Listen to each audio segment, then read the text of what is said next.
ఇంకా పెండింగ్లో ఉన్నాయి, దాన్ని రిలీజ్ చేయమని 2 మార్లు ఇప్పటి వరకు కేంద్ర ప్రభుత్వాన్ని కోరినాం. దాన్ని అదేవిధంగా పెండింగ్ ఉంది. ఈరోజు PMGKY కింద మరి ఇదే డిపార్ట్మెంట్కి సంబంధించి అక్కడ కూడా దాదాపు 400 కోట్ల రూపాయల వరకు ఆ పెండింగ్ నిధులను మరి ఆలోచన చేస్తే ఈరోజు మేము మహాలక్ష్మి భాగంలో ఈరోజు 500 రూపాయలకి ఎలిజిబుల్ బెనిఫిషరీస్కి నేరుగా ఇస్తామంటే దాని గురించి కూడా క్యాష్ క్రెడిట్ విషయంలో మరి ఏదైతే సివిల్ సప్లైస్ భవనానికి సంబంధించి డీమర్జర్ ప్లాన్లో సివిల్ సప్లైస్ భవన్ ఏదైతే ఉందో ఇలాంటివి అన్ని డిపార్ట్మెంట్కి సంబంధించిన అంశాలు ఉన్నాయి అధ్యక్ష. లేబర్ డిపార్ట్మెంట్కి సంబంధించి, అదేవిధంగా మిషన్ భగీరథకు సంబంధించి కేంద్ర ప్రభుత్వానికి ఫినాన్షియల్ అసిస్టెన్స్ కావాలి. మిషన్ భగీరథ కంటే దానికి సంబంధించి కూడా మేము బేషిజాలకు పోకుండా రాష్ట్ర ప్రజానికానికి ప్రతి ఒక్కరికి నీరు అందించాలి. దాంట్లో బేషిజాలు పోకుండా గత ప్రభుత్వం ఏది మొదలుపెట్టినా దాంట్లో ఉన్న లోటు పాట్లను కూడా సవరించి ముఖ్యమంత్రి గారు మరి మినిస్టర్ జలశక్తి గారికి ఇదే మిషన్ భగీరథకి సంబంధించి మాకు ఇంకో 16,000 కోట్ల రూపాయలు ఇవ్వాలని కూడా కోరటం జరిగింది అధ్యక్ష. దాని ప్రస్తావన కూడా లేదు. అదేవిధంగా షెడ్యూల్ క్యాస్ట్ డెవలప్మెంట్ డిపార్ట్మెంట్కి సంబంధించి ఒక 200 కోట్ల రూపాయలు ఈరోజు మాకు మీరు విషయంలో సహకారం ఇవ్వమని కోరాం. దాని గురించి కూడా లేదు. మిషన్ కాకతీయ విషయంలో గత ప్రభుత్వం, కానీ ఈ ప్రభుత్వానికి సంబంధించి మేము రాగానే కూడా ఏదైతే రిలీజ్ కావాల్సిన అమౌంట్ ఉందో అది కూడా రిలీజ్ కాలేదు. దాని పరంగా ఉన్న మిగిలిపోయిన మరి నిధులను రిలీజ్ చేయమని కోరాం. వాటర్ బాడీస్ సంబంధించి రిపేర్, రెనోవేషన్ అండ్ రెస్టరేషన్ కింద ఈరోజు వాటర్ బాడీకి సంబంధించి కానీ, పాలమూరు రంగారెడ్డి లిఫ్ట్ ఇరిగేషన్కి సంబంధించి పెద్ద ఎత్తున నిధులు కేటాయింపు చేయాలని మా ఇరిగేషన్ మంత్రి గారు ఉత్తమ్ కుమార్ రెడ్డి గారు, ముఖ్యమంత్రి గారు 3 మార్లు కూడా కోరటం జరిగింది. అదేవిధంగా పవర్కు సంబంధించి అధ్యక్ష ఏదైతే ఈరోజు విద్యుత్ పరంగా యుటిలిటీస్ ఏవైతే ఉన్నాయో దానికి సంబంధించి డ్యూస్ ఏవైతే ఉన్నాయో కేంద్ర ప్రభుత్వం నుంచి వచ్చేది ఆ డ్యూస్ అన్నిటిని కూడా రిలీజ్ చేయాలని డిస్కామ్స్ ఇబ్బంది పడతా ఉన్నాయి. ఆ డిస్కామ్స్కి సంబంధించి మీరు డ్యూస్ రిలీజ్ చేయకుంటే అతి కష్టంగా డిస్కామ్స్ ఈరోజు డిస్ట్రిబ్యూషన్ కంపెనీస్ పరంగా మరి రాబోయే కాలంలో ఇబ్బంది పడే ప్రమాదం ఉందని మరి అనేక సందర్భాల్లో కూడా చేయటం జరిగింది అధ్యక్ష. ఈరోజు మళ్ళా వచ్చే వరకు పట్టణాభివృద్ధికి సంబంధించి, అర్బన్ డెవలప్మెంట్కి సంబంధించి అనేక కరెస్పాండెన్స్ కూడా కేంద్ర ప్రభుత్వానికి వివరించడం జరిగింది అధ్యక్ష. ఈరోజు మేము అడుగుతూ ఉన్నది ఒకటే, ఇన్ని హోమ్ డిపార్ట్మెంట్కి సంబంధించి మన IPS క్యాడర్ రివ్యూకు సంబంధించిన 2021లో రాష్ట్ర ప్రభుత్వం నుంచి వచ్చిన మరి ప్రతిపాదన గురించి ఆలోచన చేయండి. సరిపోవటం లేదు. మరొక 70 మంది IPS ఆఫీసర్లని రాష్ట్ర ప్రభుత్వానికి కేటాయింపు చేయాలంటే మరి ఇప్పటివరకు కూడా దాని విషయంలో ప్రస్తావన చేయకపోవటం.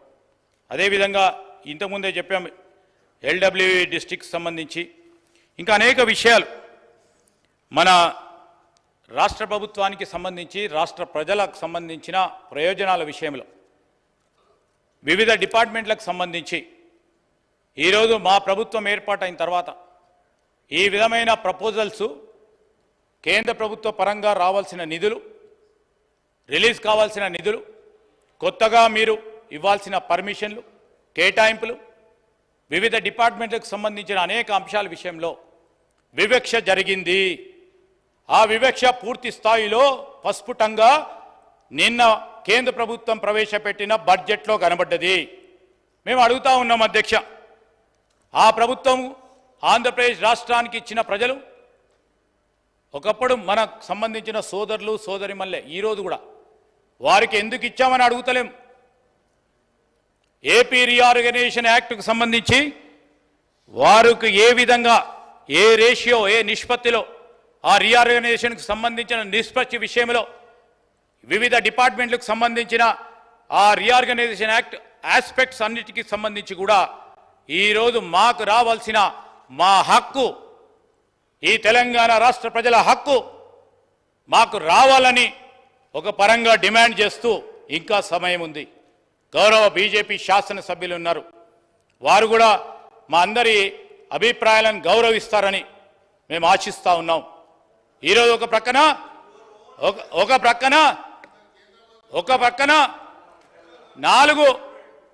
ప్రక్కన నలుగురు పార్లమెంటు సభ్యులను ఆంధ్రప్రదేశ్ రాష్ట్రం బీజేపీ నుంచి అక్కడికి వెళ్తే ఇంత పెద్ద ఎత్తున సాధించిరాదు. ముగ్గురే 8 మందిని ఇచ్చిన మన తెలంగాణ రాష్ట్ర ప్రజలు మీకు. దాంట్లో 2 గౌరవ మంత్రులు. మీకు బాధ్యత ఉందని మేము తెలియజేయడానికి, మీ బాధ్యతకు సంబంధించిన ఎక్కడ పొరపాటు జరుగుతూ ఉంది, దానివల్ల తెలంగాణ రాష్ట్ర ప్రజలు వారి హక్కులు కోల్పోతూ ఉన్నారు.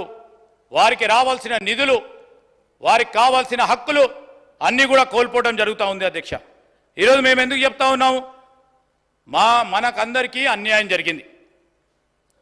అన్యాయం జరిగిన సందర్భంలో ఈరోజు మేము ఈ సందర్భంలో కూడా నేను గౌరవ సభ్యులను వారి ఆలోచన కూడా తీసుకోమని కోరుతా ఉన్నాం. అధ్యక్ష, ఐఎమ్ నాట్ ఈల్డింగ్. అధ్యక్ష, I'm not speaking against the rule. ఈరోజు నేను గౌరవ మంత్రి గారిని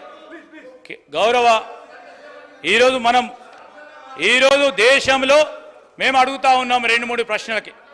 ఈరోజు దేశంలో తెలంగాణ భాగం కాదా? తెలంగాణ నువ్వు ఎందుకు విస్మరించడం జరిగింది? ఎందుకు మర్చిపోయినరు కేంద్ర ప్రభుత్వం?